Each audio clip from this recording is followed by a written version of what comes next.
de gases y las pérdidas por el funcionamiento de los sistemas auxiliares, mecanismos y sistemas auxiliares del motor, cuya presencia es indispensable para que el motor pueda funcionar. Deducimos una serie de fórmulas, tanto de parámetros de potencia, de economía, de combustible, a partir de fórmulas básicas conocidas. En forma general, podemos decir que hay dos grandes grupos de factores que influyen sobre los parámetros indicados y por ende sobre los parámetros del motor. Estos son la eficiencia con que se realiza la combustión. De la eficiencia con que se realiza la combustión van a depender los parámetros indicados efectivamente. Mientras más eficiente sea la combustión, obviamente esto va a redundar positivamente sobre los parámetros indicados efectivos. Ya hemos puesto como condiciones para que la combustión sea eficiente, es que este tiene que ser un proceso rápido, a las mayores temperaturas posibles. También la combustión tiene que ser oportuna, es decir, ubicada cerca del punto muerto superior, y además tiene que ser completa, ¿no? Es decir, con poca emisión de monóxido de hollín o de hidrocarburos. Otro factor que influye sobre los parámetros indicados son las pérdidas de calor al exterior. ¿Cuáles son estas pérdidas? Pérdidas de calor al refrigerante. Sabemos que la refrigeración es una especie de mal necesario, que desde el punto de vista termodinámico es negativo, pero que lo hacemos para evitar que algunas piezas de motor se puedan fundir durante el funcionamiento del mismo. También se pueden considerar pérdidas al exterior del calor que se llevan los gases de escape. Por eso los gases de escape del motor tienen que salir a la menor temperatura posible, lo más fríos posibles. Si los gases salen calientes, significa que se está perdiendo eficiencia. Y los parámetros indicados y efectivos se van a empeorar. Desde ese punto de vista, los motores diésel son los que permiten que los gases de escape salgan más fríos, contrariamente a lo que mucha gente y muchos alumnos piensan. Bueno, dentro de las fórmulas que deducimos, fórmulas básicas que deducimos, una de ellas era que la potencia indicada era directamente proporcional a la presión media indicada. Son parámetros proporcionales. Y a su vez, dijimos que la presión media indicada dependía de otros factores obtenidos a partir de la deducción de la fórmula previa. Es decir, la presión indicada depende de los coeficientes HU sobre L0, la eficiencia indicada sobre alfa, la eficiencia volumétrica y la densidad de aire en admisión. La potencia indicada entonces va a ser proporcional a cada uno de estos factores. Uno de los más importantes de estos es la relación θi sobre alfa, el segundo coeficiente, ¿no? θi sobre alfa. A este coeficiente le vamos a llamar coeficiente de potencia. Coeficiente de potencia. Si es que la eficiencia volumétrica de un motor de generación natural fuese constante, supongamos que no cambia la eficiencia volumétrica, entonces la potencia indicada sería directamente proporcional a este factor de potencia. Y ahí su nombre. Si es que la eficiencia volumétrica fuese constante y el motor fuese de generación natural, entonces la potencia indicada en I sería directamente proporcional exclusivamente con este coeficiente, θi sobre.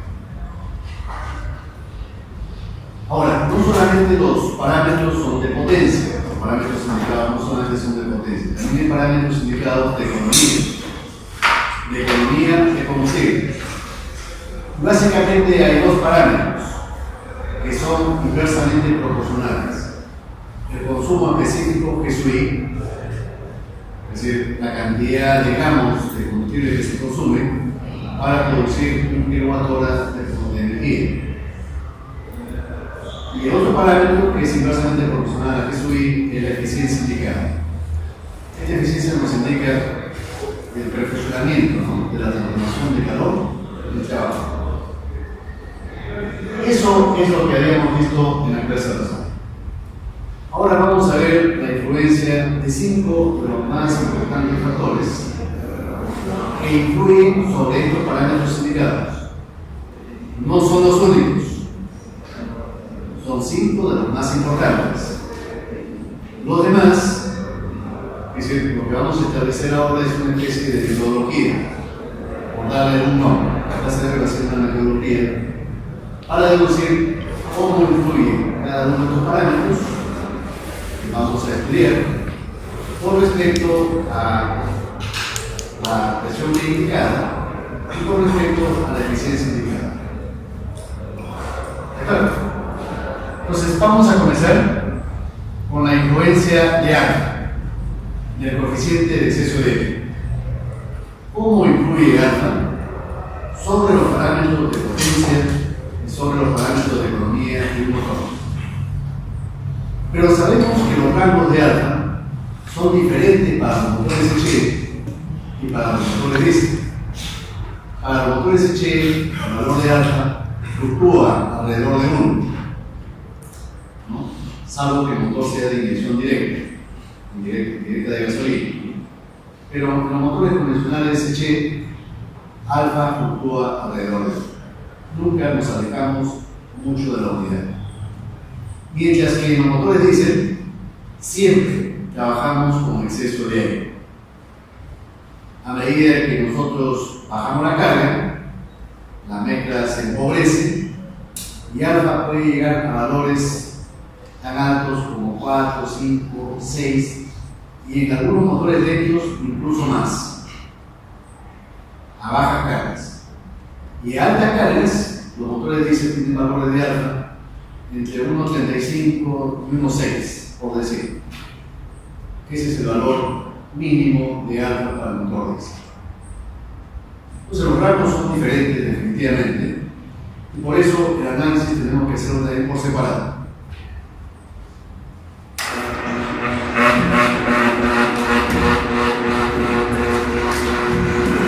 Entonces el primer factor es la influencia de alfa. Y en primer término vamos a estudiar la influencia de alfa en un motor HE. Con carburador o con inyección electrónica al múltiple, no inyección directa, sino al múltiple. Y entonces, ¿cómo es la variación de la eficiencia indicada, que va a ser nuestro parámetro de economía? Mientras mayor sea la eficiencia indicada, más economía de combustible vamos a obtener. Y el factor de potencia es eta I sobre A. ¿Cómo le habíamos llamado a este parámetro? Factor de potencia, ¿no es cierto? Dijimos que para la presión indicada, la fórmula que está ahí, esta es igual a H1 sobre L0 por eta I sobre alfa por eta B por rho sub K o rho sub C, dependiendo del tipo de motor. Vemos que la presión indicada es proporcional a eta I sobre alfa. Y por lo tanto, la potencia indicada también será proporcional a eta I sobre alfa.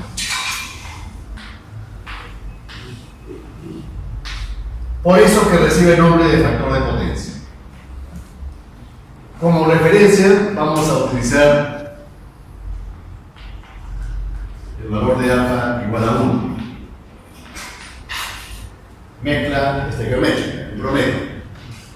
Y sabemos que estos motores trabajan entre límites de inflamabilidad.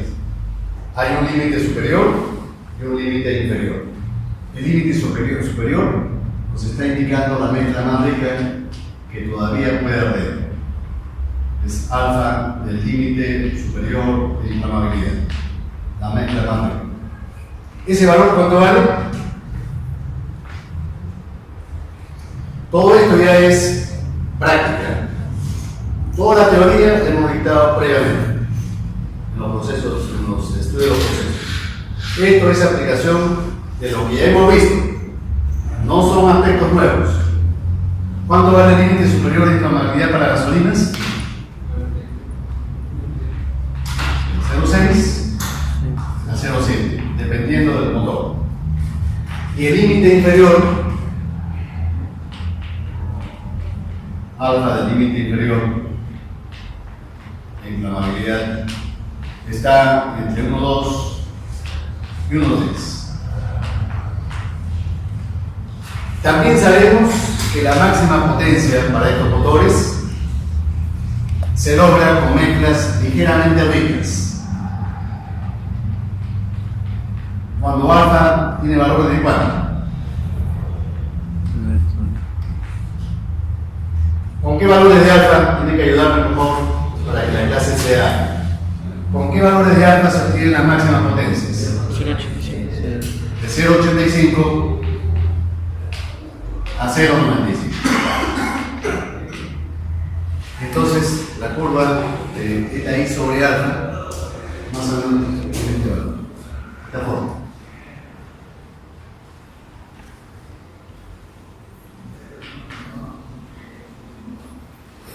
Y la máxima economía la logramos con mezclas ligeramente pobres. Cuando alfa tiene valores de 1,05 a 1,15. Esa es la máxima economía de la máxima potencia. Y entonces, esa curva no tiene equilibrio.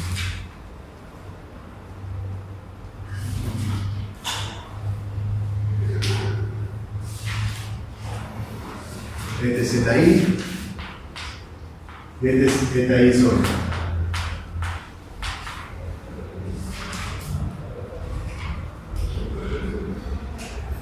Ya sabemos por qué la máxima potencia se logra con mezclas ligeramente ricas.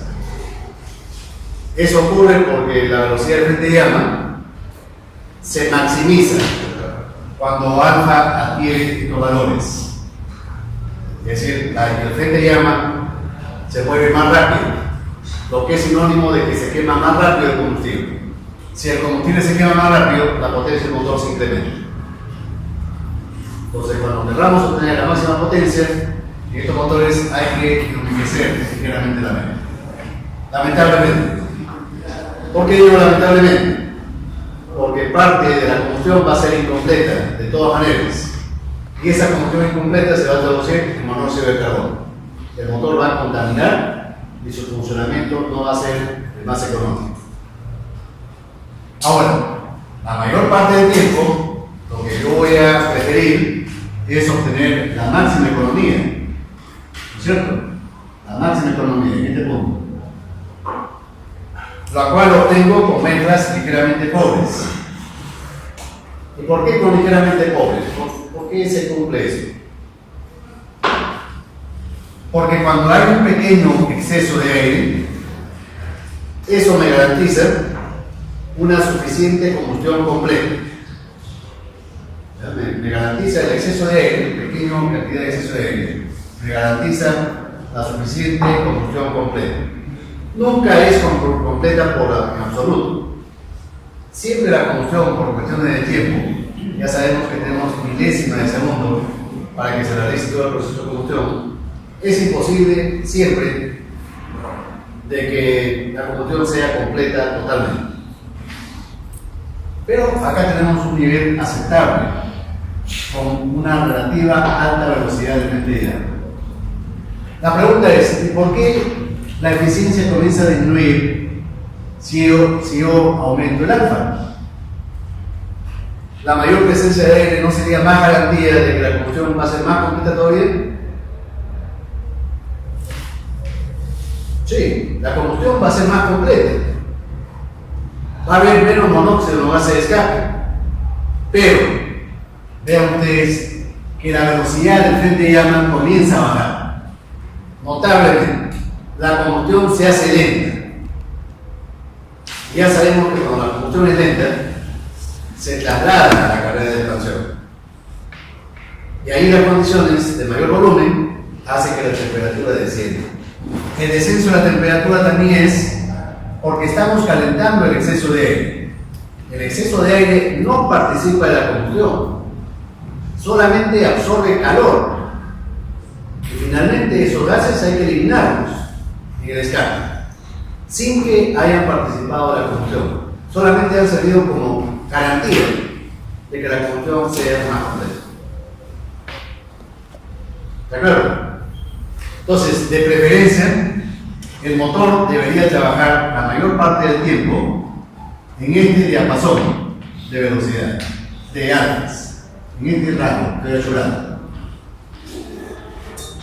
Sería el diapasón normal de trabajo del motor. Pero eso no significa necesariamente que en algunos regímenes tengamos que sobreenriquecer la mezcla. Por ejemplo, en vacío. En vacío hay que sobreenriquecer la mezcla. En ralentí, aún más, ¿no? Una mezcla bastante rica, para que la llama no se apague.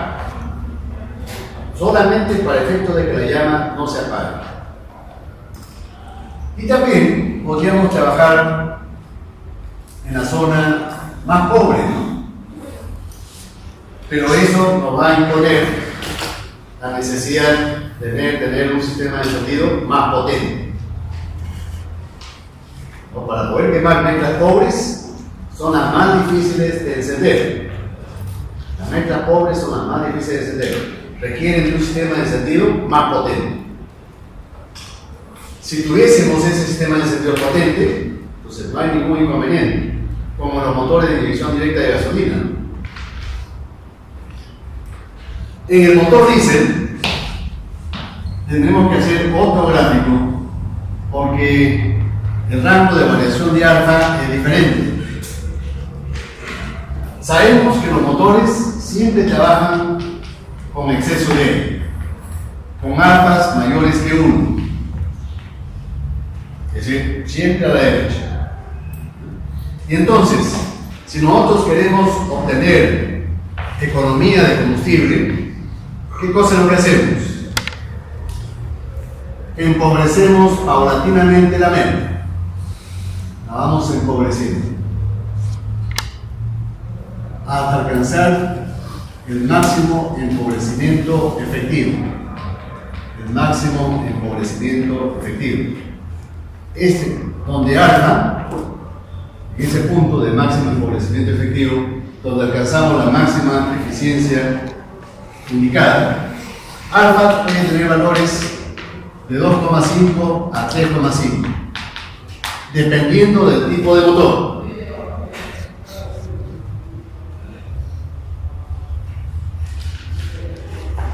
Esa es la ventaja de un motor diésel, ¿no? Lo comenté en la clase pasada, el día martes. ¿Qué cosa digo? Que los motores diésel, cuando bajamos la carga, es decir, empobrecemos la mezcla, la eficiencia del motor mejora. Mientras más la empobrecemos, mientras más bajamos la carga, mejora. ¿Por qué mejora la eficiencia? Porque tenemos más exceso de aire. Y además la combustión acaba antes, es más corta. En cambio, en un motor Eche no ocurre eso. Cuando nosotros bajamos la carga, nos vemos incluso obligados en bajas cargas y en ralentí a enriquecer la mezcla, es decir, a pasar a esta zona con bajas cargas, donde la eficiencia se hace bastante pequeña.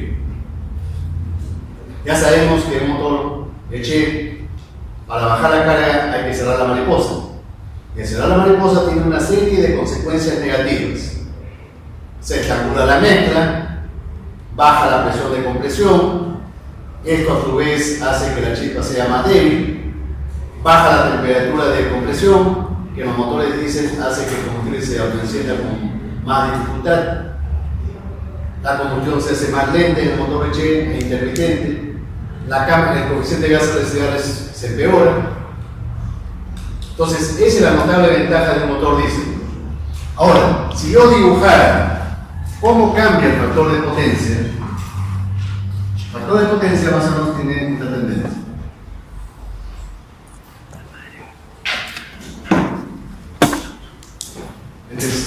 Desde ahí sobre. Acá.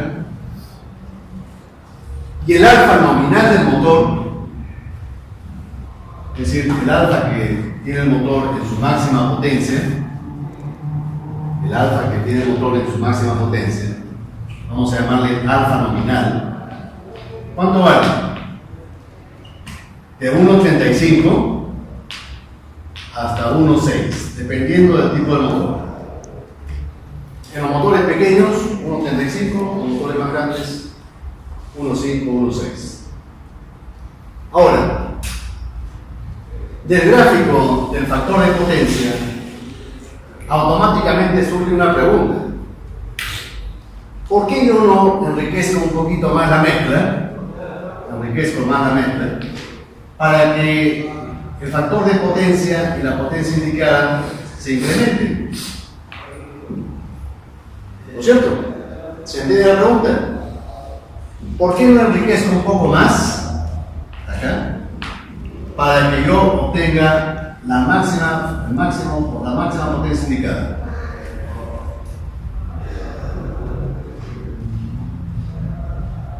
¿Cuál creen ustedes que sea la razón? Si yo simultáneamente hubiese dibujado cómo cambia la opacidad del humo, ¿saben qué cosa es la opacidad del humo? En el laboratorio, ¿han visto eso, por favor? La respuesta es sí o no. No. Es el grado de negrura, el grado de transparencia del humo. Mientras más negro y menos transparente es el humo, entonces se dice que la opacidad es mayor. El humo es más opaco. Entonces la opacidad del humo, es decir, el grado de negrura, más o menos cambia así. A medida que yo voy aumentando la carga, el nivel de humo se va incrementando. Y se sigue incrementando a medida que yo enriquezco la mezcla.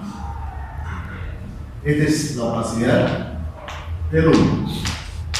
El grado de negrura del humo.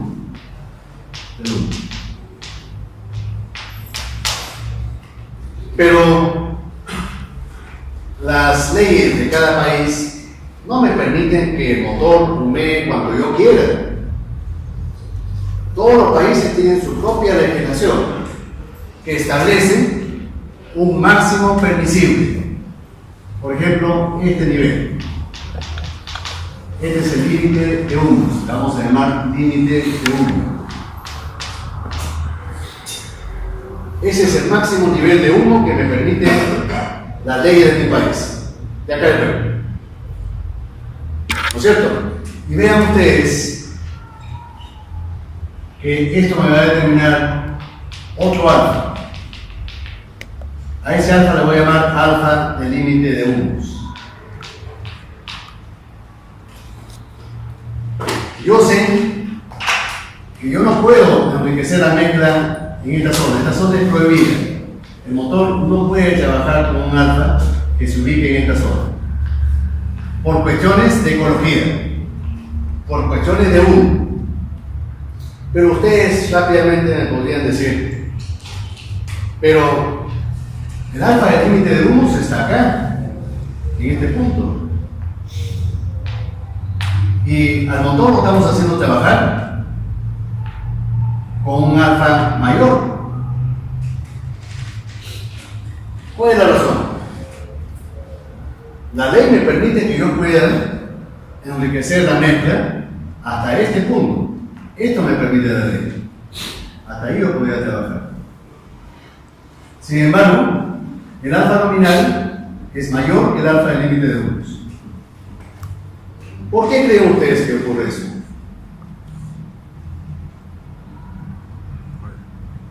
Eso sería una especie de garantía de seguridad, un resguardo para que en una situación extrema el motor no supere el límite de humos. Podría presentarse que en algunos regímenes del motor la tendencia al lineado aumenta. Y entonces, si justo yo ubicaría el alfa en el límite de humos, entonces si se presenta esa situación de emergencia, el motor va a superar ese nivel permitido por ley. Para que no supere incluso esas situaciones de emergencia de urgencia, hago que el alfa nominal sea mayor. ¿Se entiende ahora la razón? ¿Y cuáles serían esas razones de emergencia donde el motor tiende a humear más? Por ejemplo, cuando un motor automotriz, cuando el automóvil sube una cuesta, ahí los motores dicen que tienden a humear más. O cuando el motor está sobrecargado, el motor también tiende a humear más. O cuando acelero bruscamente, el motor también bota mayor cantidad de humo. Para que en esas situaciones extremas no se supere el límite de humos, es que hacemos que el alfa nominal mínimo sea mayor que el alfa del límite de humos correspondiente. ¿Se entiende? Por cuestiones de seguridad, para que en ningún caso superemos lo establecido por la ley. ¿Y cómo se hace eso en la práctica? Se ponen topes a la palanca de aceleración de la bomba de inyección para que no se pueda inyectar más combustible. Porque si yo pudiese inyectar más combustible, la mezcla se va a enriquecer. Para que el chofer no pueda hacer eso, se le pone un tope de máximo suministro. Claro, ese tope es lo que me garantiza que el motor, bajo ninguna circunstancia, va a humear más que lo que establece la ley. Ahora, hay mecánicos inescrupulosos o propietarios inescrupulosos que rompen ese precinto que le ponen a la bomba, ya sea en la fábrica o en un laboratorio autorizado. Rompen el precinto y permiten que la bomba inyecte más combustible. ¿Para qué? Para que su unidad, su vehículo pueda transportar más carga. No importa que el motor humee. Pero, claro, acá en un país como el nuestro, donde no hay mucha conciencia ecológica, no importa que el motor humee, no importa que el resto se perjudique, es problema del resto. Pero hay un aspecto importante. Cuando el motor comienza a humear, las condiciones de refrigeración y de lubricación del motor se empeoran notablemente. El aceite comienza a recalentarse y un aceite recalentado tiende a oxidarse. Se le dice que tiende a envejecerse y un aceite envejecido ya no lubrica y el motor comienza a desgastarse. Entonces, a los propietarios habría que decirles eso, ¿no? Ya que la parte ecológica no les importa, la parte de mantenimiento y la parte económica sí le va a preocupar. Su motor va a durar menos si lo sobrecarga. ¿Está claro? Ahora, vean dos cosas que he dibujado yo a propósito. La eficiencia indicada del motor, supongo que las dos están a la misma escala del ordenado. La eficiencia indicada del motor diésel, de cualquier motor diésel, es mayor que la eficiencia indicada de un motor H, cualquiera. ¿A qué se debe eso? Hay dos factores importantes. Los motores diésel tienen una mayor relación de compresión. Primera razón. Segunda razón, todos los motores diésel trabajan con exceso de aire. El exceso de aire es una especie de garantía de combustión completa. Y esos dos motivos hacen que la eficiencia sea mayor. Ahora, sin embargo, vean ustedes, el factor de potencia, a propósito también, lo he dibujado más bajo, más pequeño que el factor de potencia del motor Eche. ¿A qué se debe eso? Nosotros sabemos que la eficiencia indicada del motor diésel es mayor que la eficiencia indicada del motor Eche. Pero yo sé también que el alfa del motor diésel es mayor, vamos a ponerle mucho mayor que el alfa del motor Eche.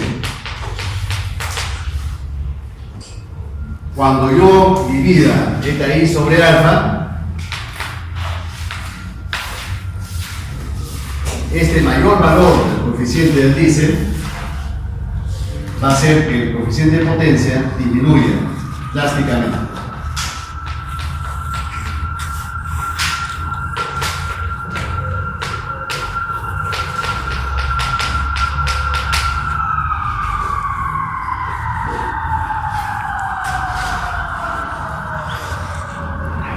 El factor de potencia de un motor Eche, o lo que es lo mismo, la presión indicada de un motor Eche es mayor que la potencia indicada de un motor diésel. Ya habíamos dicho al inicio del curso que la presión indicada es un parámetro que nos indica qué tan compacto es el motor. ¿No es cierto? Eso desde el inicio del curso, la presión indicada nos indica qué tan compacto es el motor. Entonces, como estamos viendo, la presión indicada de un motor Eche es mayor normalmente que la presión indicada de un motor diésel. Por lo tanto, es más compacto. Para la misma potencia, el motor Eche es más pequeño. En otras palabras, para la misma potencia, el motor Eche es más pequeño. ¿Por qué? Porque el motor diésel utiliza mucho exceso de aire. Ese exceso de aire no participa en la combustión. El exceso de aire no participa en la combustión. ¿No es cierto? Ese aire lo calentamos y después lo botamos en el escape. Hemos gastado calor por gusto. Ese exceso hace que la temperatura promedio de combustión sea más baja en el motor diésel. ¿Está bien? Parte del calor se invierte en los gases de escape.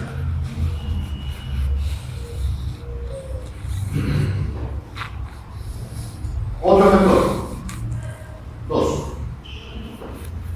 El ángulo de adelanto del encendido o el ángulo de adelanto de inyección. El ángulo de adelanto del encendido es phi sub E.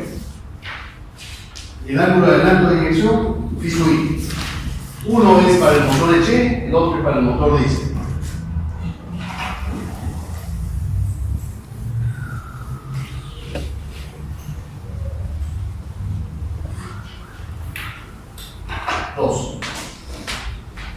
Phi sub E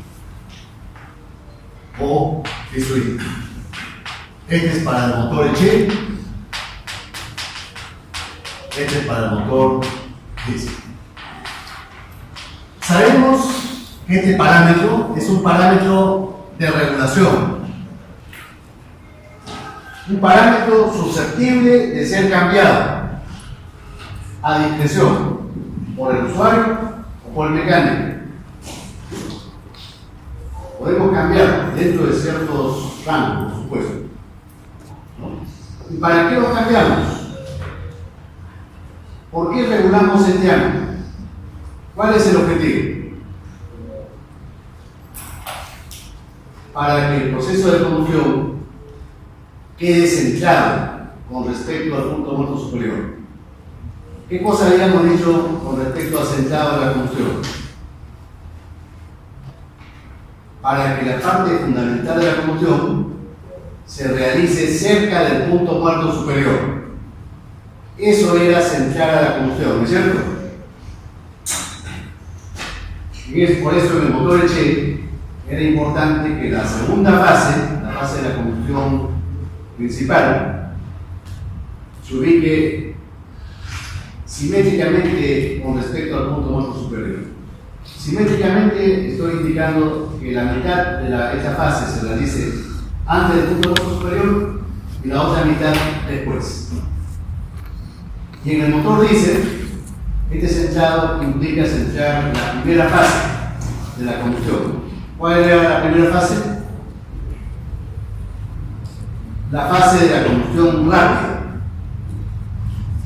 La fase donde se quemaba la mayor parte del vapor que se formaba durante el periodo de rechazo del encendido. En ambos motores, en esas fases que he indicado, se quema la mayor parte del combustible. Por eso era necesario centrar a esa fase. ¿No es cierto? Si nosotros nos ayudamos con el diagrama que voy a hacer para que se entienda mejor, ya lo he hecho, pero a ver, para que lo recuerden. Para un motor Checo, si este es el punto muerto superior y esta es la curva de compresión, supongan ustedes que el ángulo de adelanto del encendido no está muy bien regulado. Está trazado, supongan ustedes que está trazado. Si está trazado, entonces la primera fase dura mucho y esto hace que la segunda fase también tengamos un diagrama como este. ¿No? Ya nos podemos dar cuenta por la forma que el ángulo está trazado.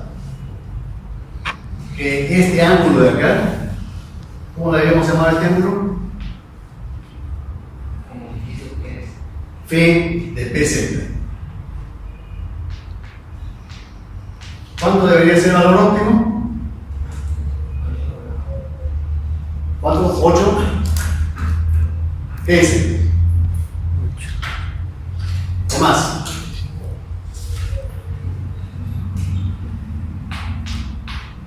De 12 a 15 grados.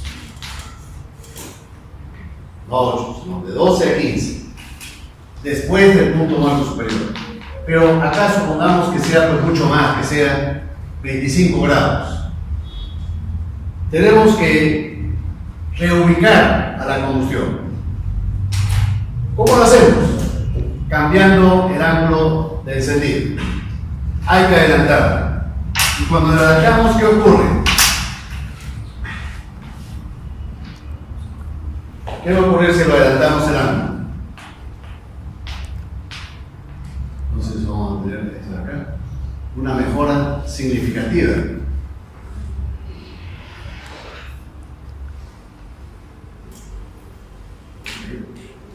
Y ahora sí, en este caso, el ángulo phi de PZ sí está en el rango que sabemos que es el rango óptimo, de 12 a 15 grados. Acá es mucho mayor. Por ejemplo, 25, por ejemplo. Después del punto superior. Las ventajas al hacer esto son evidentes. ¿Qué cosa hemos logrado adelantando el ángulo? Phi sub E, en este caso. Lo hemos implementado. ¿Qué cosa hemos ganado? De la figura.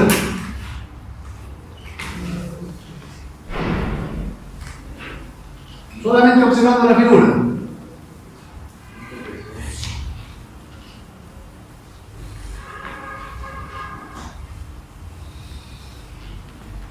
Si nosotros aumentamos phi sub E, phi sub I,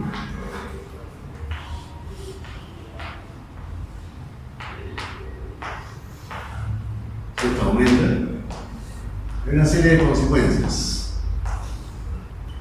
Una de ellas, y ahí se ve, que PZ y TZ aumentan. Claro, esto a su vez trae como consecuencias algunas positivas, otras negativas.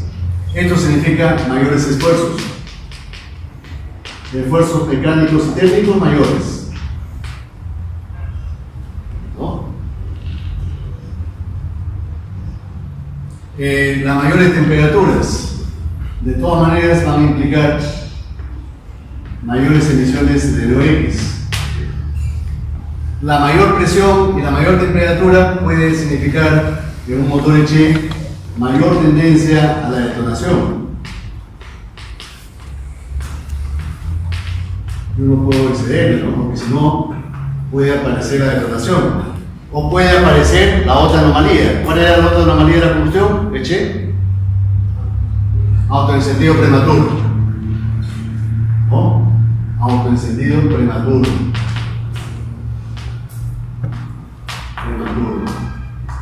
También puede aparecer la tendencia a aumentar. No por mejorar la potencia del motor, voy a excederme porque eso puede provocar efectos negativos. ¿Qué más? ¿Qué otros efectos hay? Vemos que phi de pz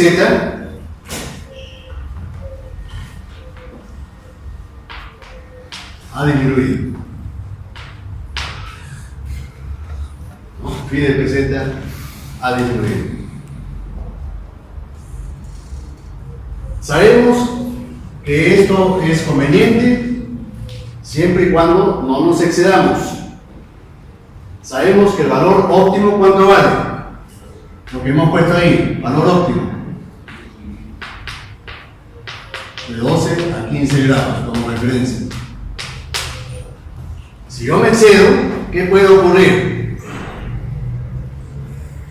Que el trabajo de compresión aumenta o disminuye. Aumente, ¿no es cierto? Este es el mayor aumento de trabajo de compresión, todo esto. Y si yo lo adelanto más, esa área va a crecer. ¿Se entiende que esa área es negativa?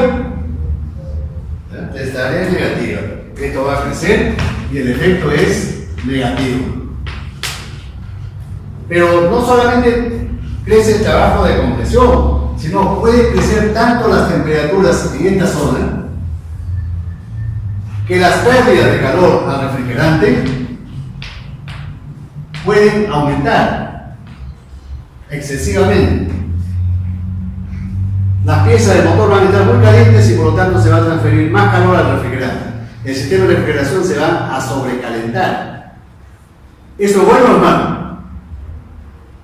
Por supuesto que es malo. Estamos perdiendo energía y además aumentando la posibilidad de desgaste de nuestro motor. Tampoco puedo excederme por esa otra razón. ¿Está claro? En cualquier motor, eche o diésel, estos factores pueden aparecer si yo me excedo en aumentar estos ángulos. Si yo graficara cómo cambian los parámetros de potencia, peso I, y de economía, eta I, en función del ángulo, phi sub E o phi sub I, puede tener que ambos parámetros tienen una tendencia parecida. P sub I varía así y eta I también varía parecido de la misma forma. P sub I y eta I. Entonces parece lógico que el ángulo óptimo que optimiza eso está acá. Esto pareciera que fuera el valor óptimo. Phi óptimo. Si yo me excedo, entonces aparecen estos efectos negativos que los he ubicado acá. Incluso podría ocurrir el caso extremo de que tanto es el adelanto del encendido que la presión máxima se produjera antes del punto muerto superior, que es típico cuando se produce autoencendido prematuro. Tanto lo adelanto que se produce ya antes del punto muerto superior. Y en el motor diésel puedo exagerar también adelantando la inyección tanto que inyecto el aire cuando todavía está muy frío y corro el riesgo que el combustible no se autoencienda. Pero no he manifestado, no he indicado otro efecto adverso. Uno de ellos sí, aumenta PZ. PZ aumenta con el adelanto. Más o menos de esta forma.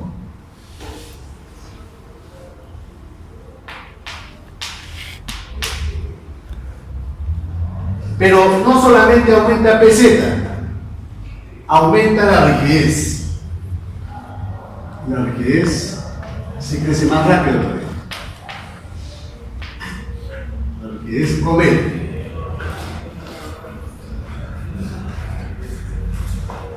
¿Por qué aumenta la rigidez?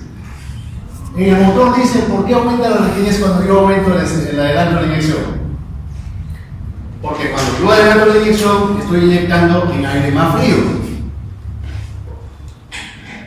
Entonces, hasta que el combustible adquiera su temperatura de autoencendido, va a demorar más tiempo. Y mientras tanto, la cámara se va a llenar de vapor. Y si la cámara se llena de vapor, la rigidez aumenta. Entonces quizás valdría la pena poner acá eso también, ¿no?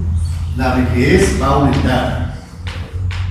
La cantidad de vapor que se forma durante el rechazo al encendido también aumenta. Estos efectos son negativos muchas veces. ¿Está claro? Entonces, lo que hacen los fabricantes y los usuarios muchas veces es no escoger este ángulo óptimo, sino escoger un valor un poquito menor. Escogen un valor un poco menor. Y este va a ser el alfa o el phi del trabajo. No se escoge el óptimo, sino se escoge un valor menor. ¿La razón se entiende? La pregunta es, ¿acaso no adelantando mucho como el valor óptimo, es decir, adelantando menos, he perdido mucha presión indicada, mucha potencia indicada he perdido? No. Al haber bajado un poco el ángulo, ¿he perdido mucha eficiencia indicada? Tampoco. ¿Qué cosa he ganado? Menor presión máxima, lo cual significa menos esfuerzos. He ganado esto. Y he ganado también en la rigidez. El motor va a trabajar más suave, con menos esfuerzos. Y no he perdido gran cosa. No he perdido gran cosa.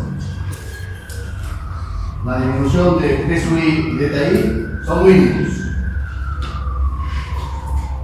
¿Se entiende ahora mejor?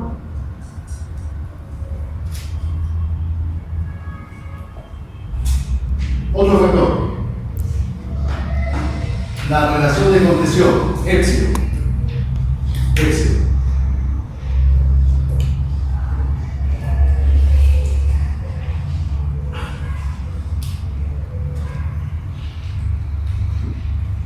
¿Qué cosas sabemos sobre la influencia de éxito en cuanto a la eficiencia, al aumento de eficiencia?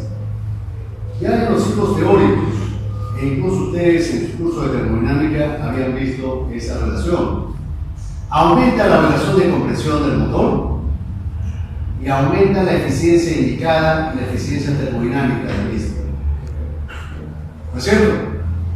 Eso ya ustedes lo saben del su curso de termodinámica y lo hemos visto también durante el estudio del ciclo teórico, de los ciclos teóricos. En ambos motores hay el mismo efecto. Aumenta la relación de compresión y aumenta la eficiencia termodinámica del ciclo. Entonces, ¿cómo es esta tendencia?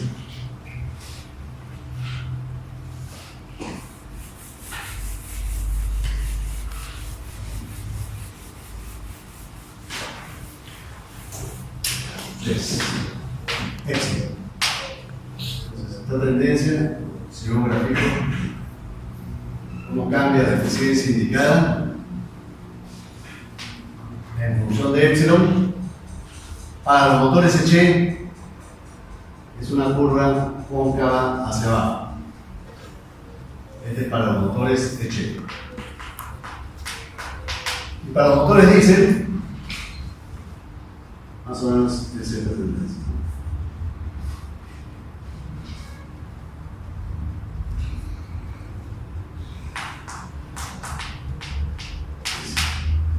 Ambas son cóncavas hacia abajo, pero la concavidad del motor en el motor Eche es más pronunciada que en el motor Diesel. No son tendencias lineales, no son tendencias lineales, en ningún caso, ni en el Eche, ni tampoco en el Diesel. No son tendencias lineales, lamentablemente.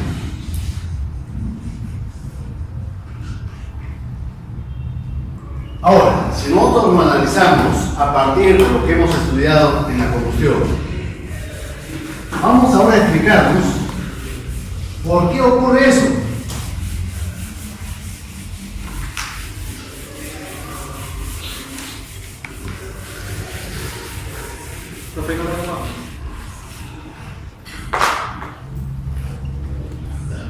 A ver, si aumenta epsilon en cualquier motor, ¿qué consecuencias hay? ¿No es cierto acaso de que PC y TC aumentan?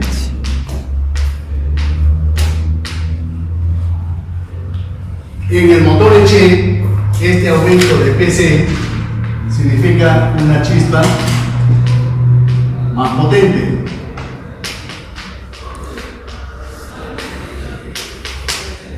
Más estable, ¿no? Y una chispa más potente significa que el motor podría trabajar con alfas menores.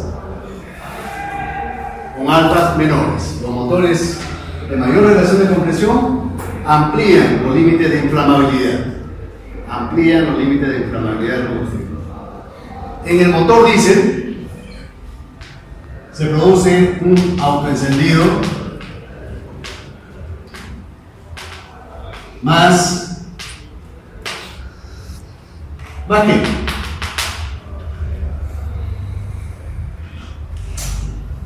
Si aumenta PC y TC, el autoencendido, ¿qué cosa es más? Probable. ¿Perdón? Más probable. ¿Más probable? ¿Más rápido? ¿Más fácil? ¿Cuál escogería? Más fácil. Probable, rápido, fácil. Fácil. Más rápido. También pues se le pudo poner más fácil también.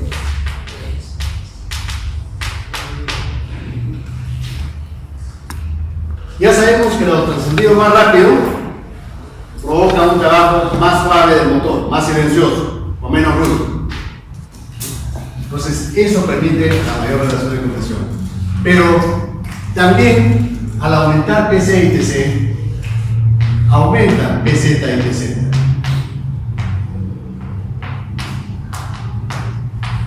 Rápidamente aumentan estos valores.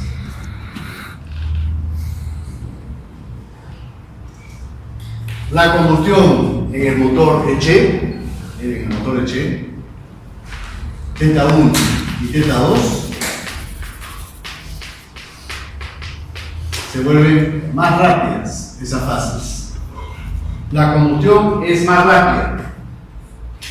Y eso sabemos que es positivo porque la combustión debe ser un proceso en general rápido. En el motor diésel,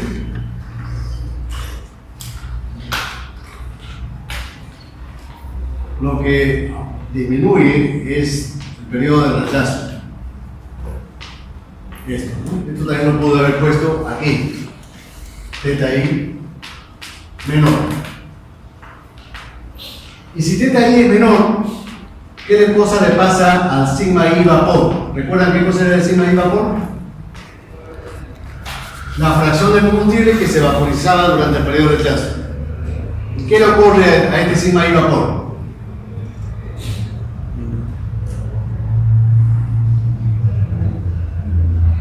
No vamos a estudiar de nuevo el proceso de combustión diésel, ¿no es cierto? Si el combustible se autoenciende más rápido, dura menos el periodo de retraso del encendido, ¿no es cierto? Y si dura menos, no hay chance para que se acumule mucho vapor en este periodo. Este sigma I vapor se reduce. Y al reducirse, ¿qué consecuencias hay? La rigidez de la combustión disminuye. La combustión se hace más suave en el motor diésel. Esto es en el motor diésel.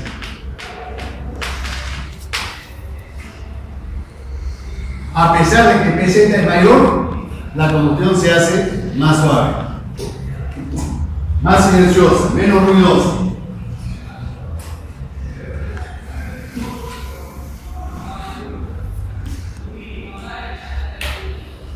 Pero también hay factores negativos. ¿Cuáles son esos factores negativos?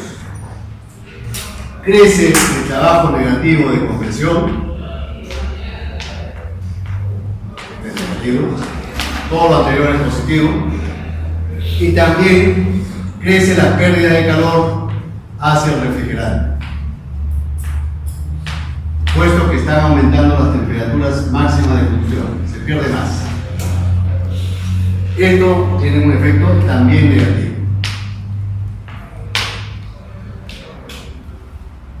¿Está claro? Estos dos factores negativos son los causantes de que estos crecimientos no sean lineales.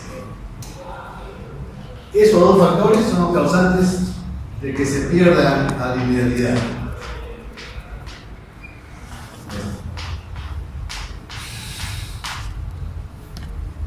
Si no, la tendencia fuese lineal.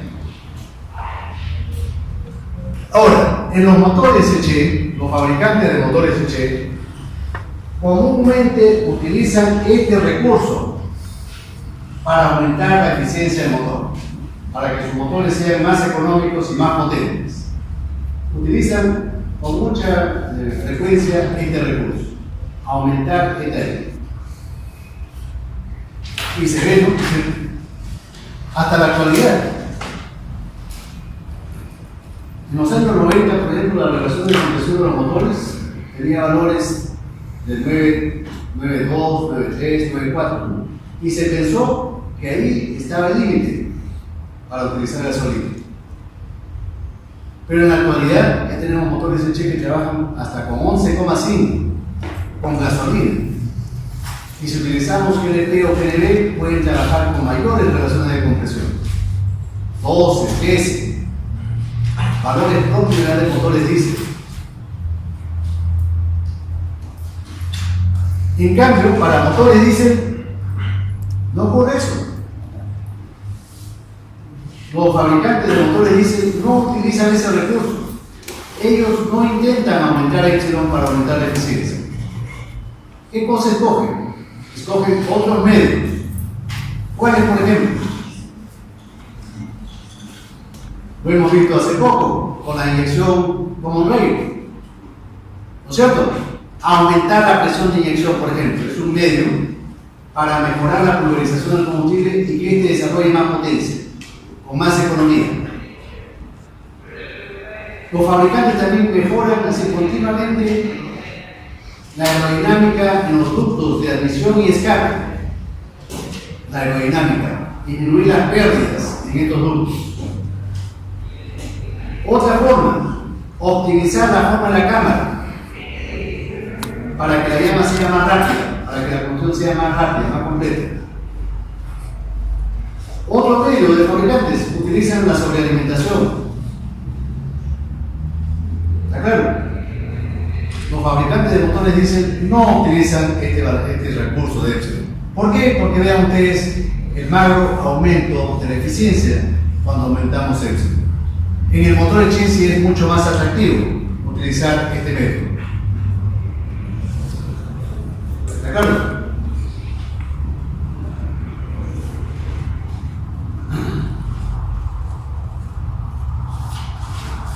Otro factor. La velocidad. La velocidad del motor. Cuando aumenta la velocidad del motor, hay una serie de factores que mejoran. Y mejoran notablemente. Pero hay un factor que aumenta, es decir, que cambia negativamente, que afecta negativamente al motor. Resulta que a medida que aumenta la velocidad, cada vez tenemos menos tiempo disponible para que los procesos se realicen completamente. A tal punto que los motores muy rápidos, motores automotrices rápidos, la conducción se corre tanto hacia el proceso de expansión que incluso una parte del combustible termina quemándose fuera del motor, en el tubo de escape, y por lo tanto se pierde el combustible inútilmente. Que el combustible se queme en el tubo de escape no sirve absolutamente de nada. Y eso es porque cada vez que el motor gira más rápido, tenemos menos tiempo disponible para los procesos. Ahora, veamos cuáles son esos factores que mejoran cuando aumenta la velocidad y cuál es el efecto negativo del aumento de la velocidad.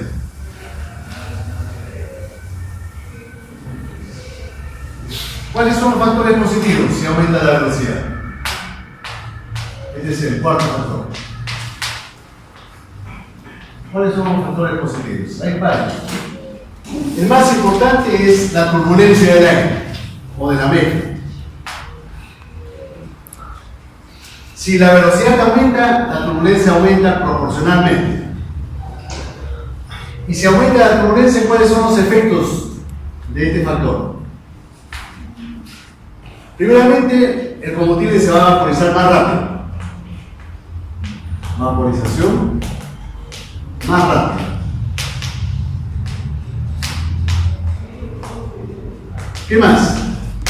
La mezcla se va a homogeneizar mejor. Mezcla más homogénea.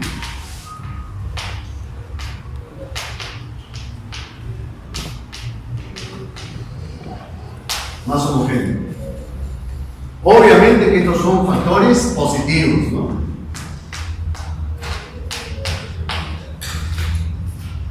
Otro factor, la temperatura de las paredes. ¿Qué pasa cuando aumentamos la velocidad? ¿Qué le pasa a la temperatura promedio de las paredes? ¿Qué le pasaba al inflador cuando de llanta de bicicleta cuando reaccionamos más rápidamente? Se calienta, ¿no es cierto?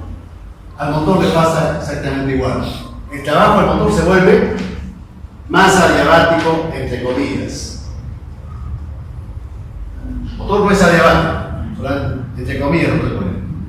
Las pérdidas de calor al refrigerante por ciclo, ¿qué le ocurre? Como hay menos tiempo, la duración de cada ciclo es menor, hay menos tiempo disponible para que se pierda calor. Y esto disminuye. Y este efecto, por supuesto, que es positivo. Pero no solamente se pierde menos calor al refrigerante, también hay menos fugas de aire o de mezcla o de gases por ciclo. Y esto también ejerce un efecto positivo. ¿Qué más? A ver, ¿qué más? No sé si me he olvidado de algún otro factor.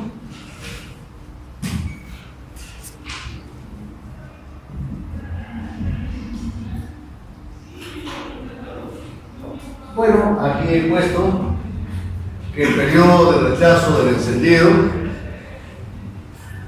pero esa es una consecuencia. Previamente vamos a poner otro factor. ¿Qué cosa le ocurre al tiempo disponible?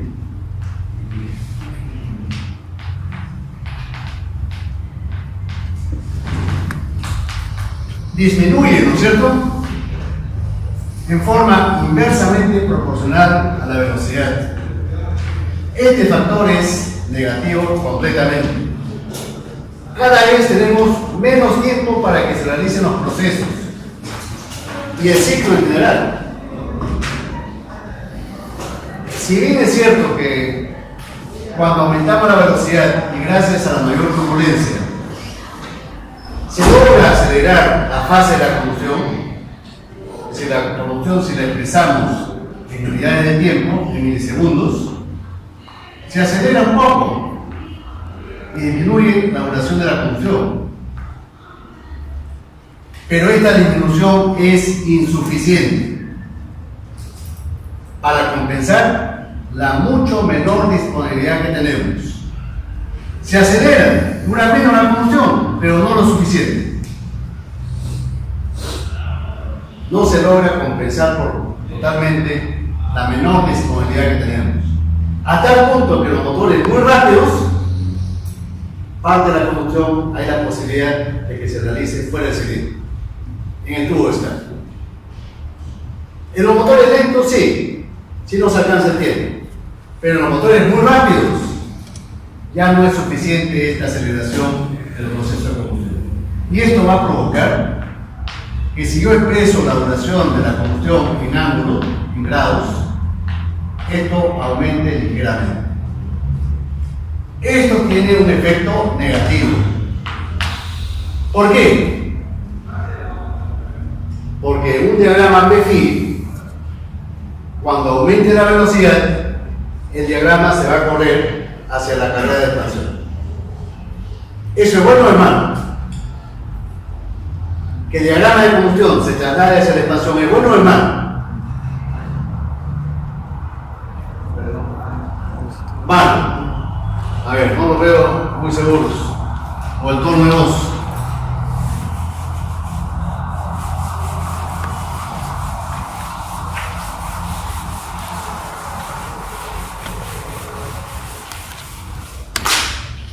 Si yo grafico un diagrama PFI,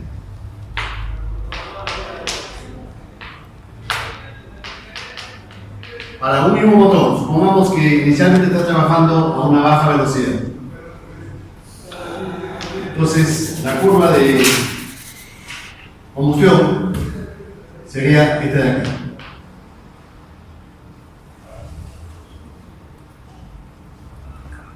Este es AN1. ¿Qué pasa cuando el motor trabaja a alta velocidad? A mayor velocidad.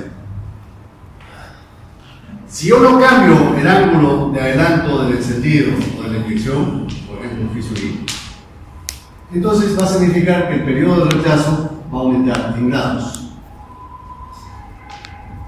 Y si el periodo de retraso aumenta, entonces esto provoca que las demás fases se desfasen. Esa línea punteada será para una mayor velocidad, para N2. ¿No es cierto? El proceso de combustión ha sufrido un corrimiento hacia la carrera de expansión. El valor de phi de PZ, este valor, ha crecido. La presión máxima se está dando más lejos del punto muerto superior. ¿Eso es bueno o es malo? Que la presión máxima se dé más lejos del punto muerto superior, ya cuando el pistón ha descendido más, ¿es bueno o es malo? Vale. Eso no hace que la temperatura máxima de combustión descienda. Y si la temperatura de combustión desciende, ¿qué le pasa a la combustión? ¿No se vuelve más lenta y más incompleta? ¿Y eso es malo o es bueno? Obviamente malo, negativo. ¿Qué cosa se hace para contrarrestar parcialmente eso?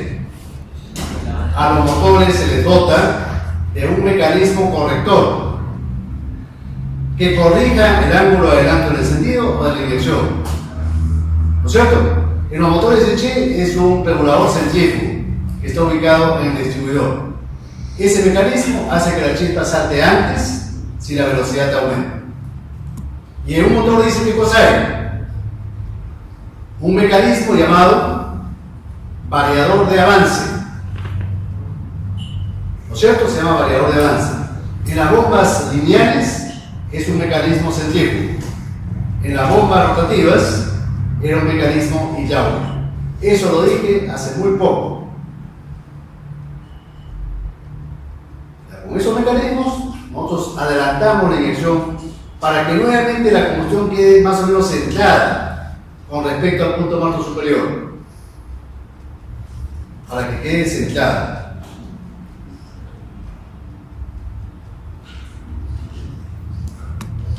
Ahora, en un diagrama no es un diagrama, es un gráfico. Un gráfico.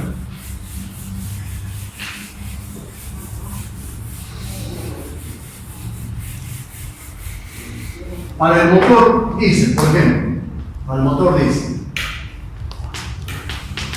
de aspiración natural.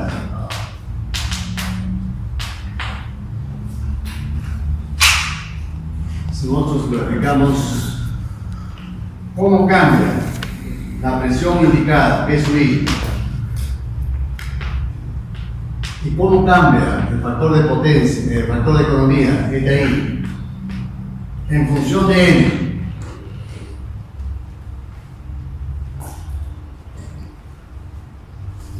Es necesario previamente que yo indique cómo cambia alfa.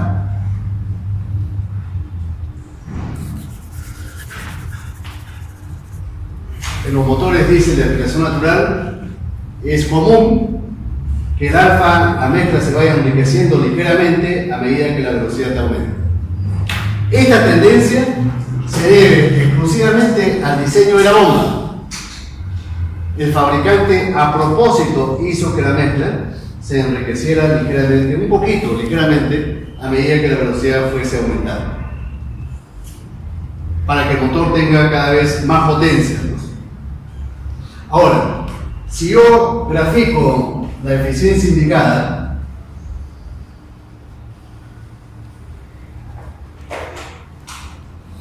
tengo que la eficiencia indicada crece ligeramente.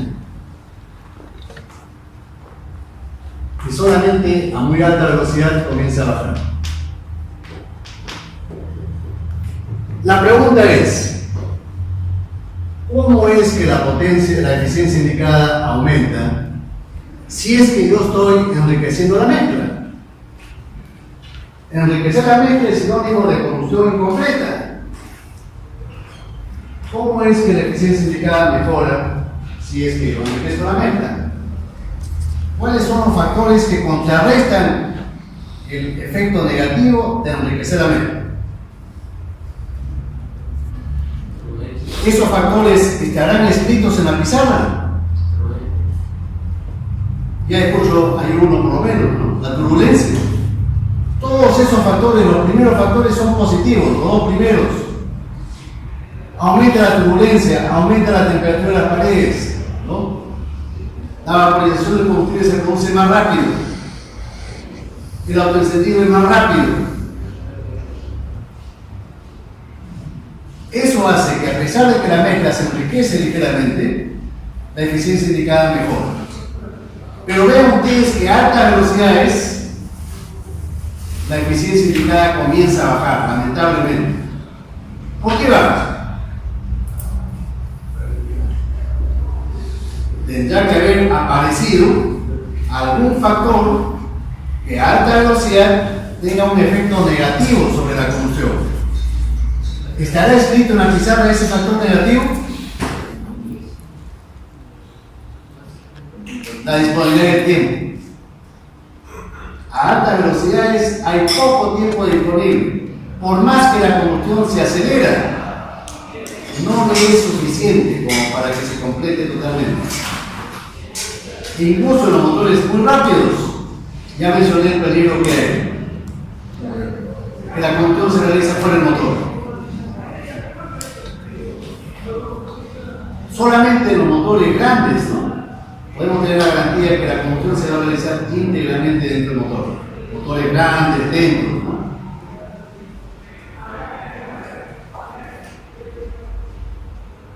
¿Está claro? Ahora, tengo esos dos parámetros, eta i, y tengo alfa, ¿puedo obtener cómo varía eta i sobre alfa?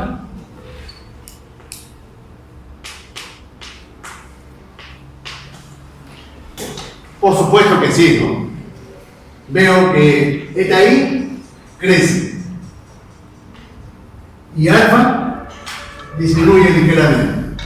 ¿Qué le pasa al cociente?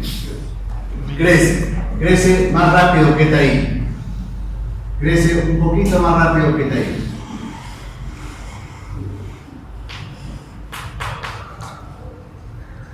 Y solamente a alta velocidad comienza a descender.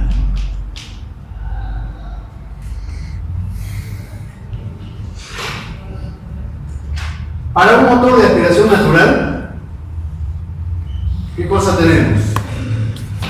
Que para ver la tendencia de peso I, no solamente necesito el factor de potencia, porque esto es HU sobre D0, por eta I sobre alfa, por eta B, por rho sub 0. Solamente estos factores son constantes, pero estos dos son variables. Este y este otro. No solamente depende del factor de potencia, también depende de la eficiencia volumétrica. ¿Y cómo cambia la eficiencia volumétrica?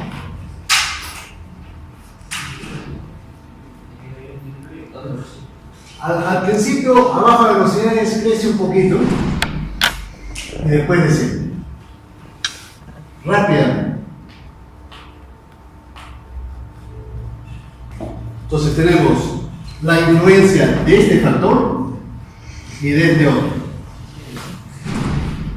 ¿Cuál es más influyente?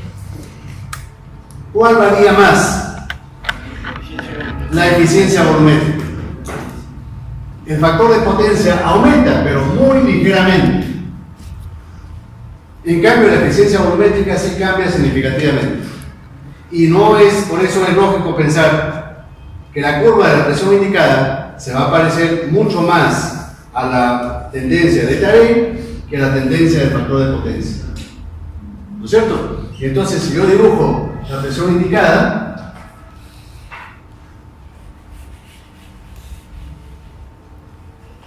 más o menos la tendencia es así, ¿no?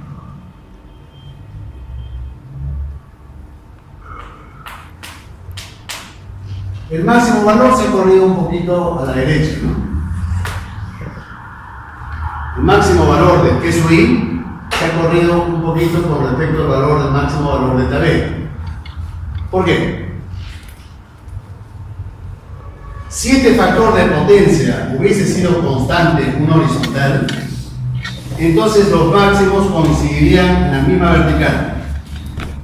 ¿Cierto? Si el factor de potencia fuese una recta horizontal, estos dos máximos se producirían en la misma vertical, a la misma velocidad. Pero esta curva no es horizontal, crece un poquito. Ese crecimiento hace que se desfase acá. ¿Se entiende? Ahora, en un motor Eche con carburador, ¿cómo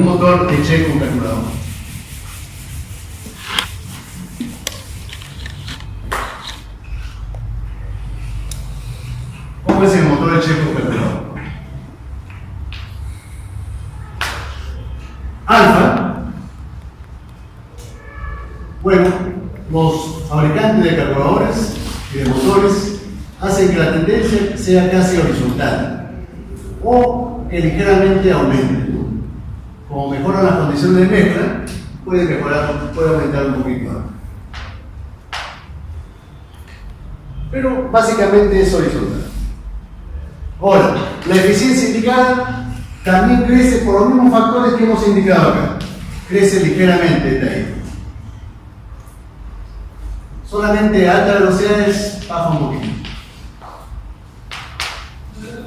Y eta I sobre alfa, lo mismo. Se parece mucho a eta I.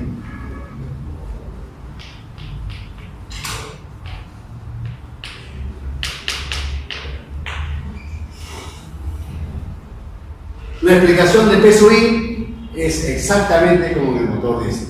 Sería ocioso repetir lo mismo, ¿no es cierto? Cómo cambia eta B, cómo cambia P sub I. Lo que sí no es ocioso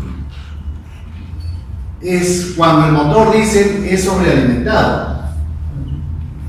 ¿Qué pasa cuando el motor diésel es sobrealimentado? ¿Qué le pasa a P sub I? Intuitivamente, ¿qué piensan que le pasa a P sub I? Debe aumentar, ¿no es cierto? La presión indicada del motor debe aumentar si lo sobrealimento, ¿no? Ahora, si yo lo analizo a través de estos factores, el factor que cambiaría, que faltaría analizar, sería este, Rho sub K. ¿Y Rho sub K cómo varía con la velocidad del motor?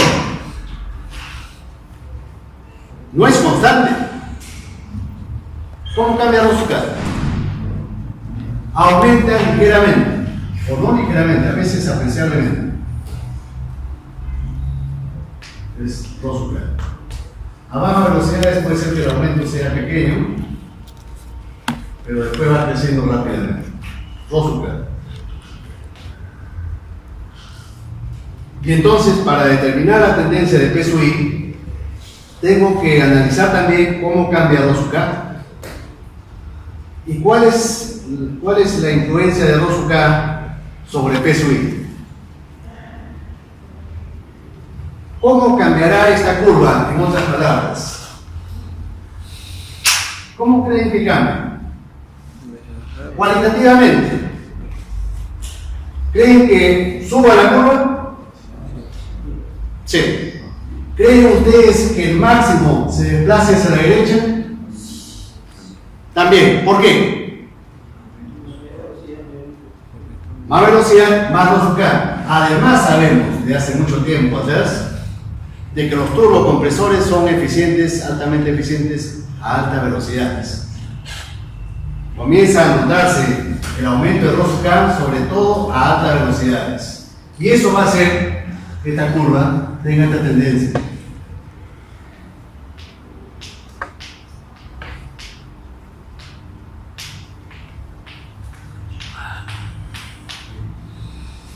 P sub I para un motor sobrealimentado. Noten ustedes que a propósito he dibujado que en la zona de bajas velocidades, ¿qué pasa? ¿Qué podría pasar a bajas velocidades? De ahí el dibujo, visualmente.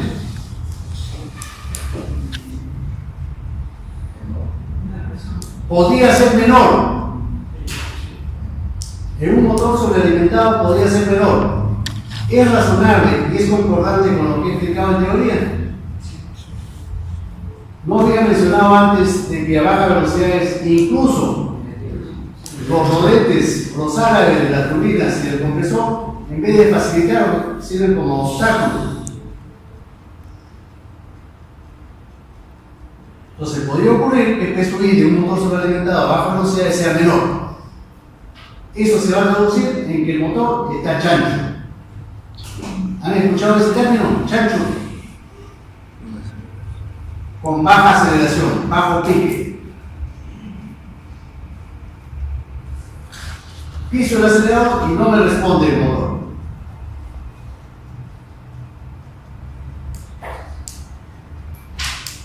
Listo. Ahora, influencia de la carga. Influencia de la carga.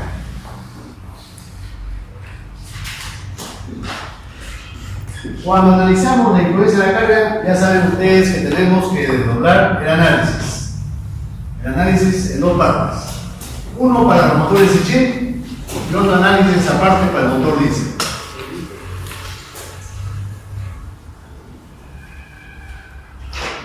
Entonces, de frente con un gráfico por el tiempo limitado que nos queda.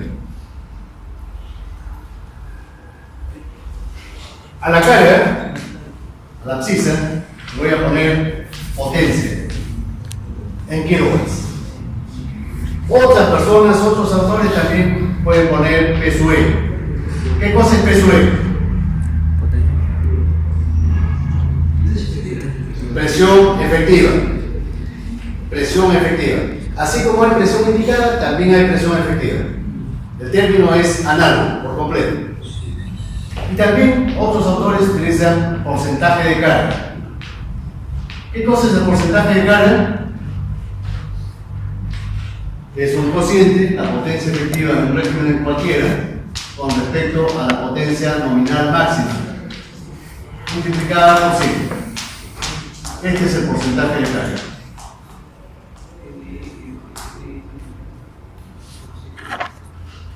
Muchos autores prefieren esto, porcentaje de carga.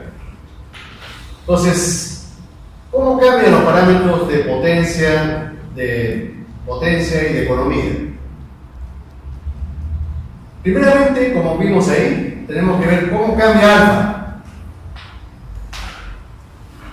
¿Cómo cambia alfa cuando cambia la carga del motor?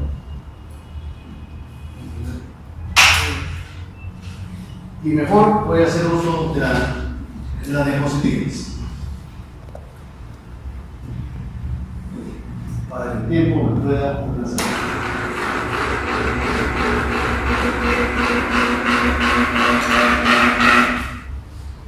Es para un motor de carburador.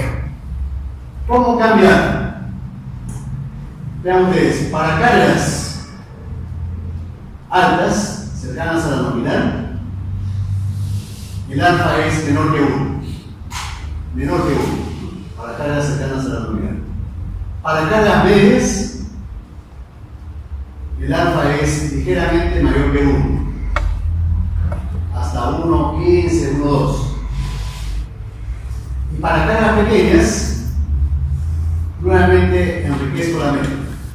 Ya sabemos por qué es imprescindible enriquecer la mezcla para cargas pequeñas. ¿Por qué es necesario? Para evitar de que el motor se apague. Tanto se empeoran las condiciones a bajas cargas debido a que he cerrado prácticamente por completo la mariposa, que todas las condiciones de funcionamiento dentro del motor son adversas.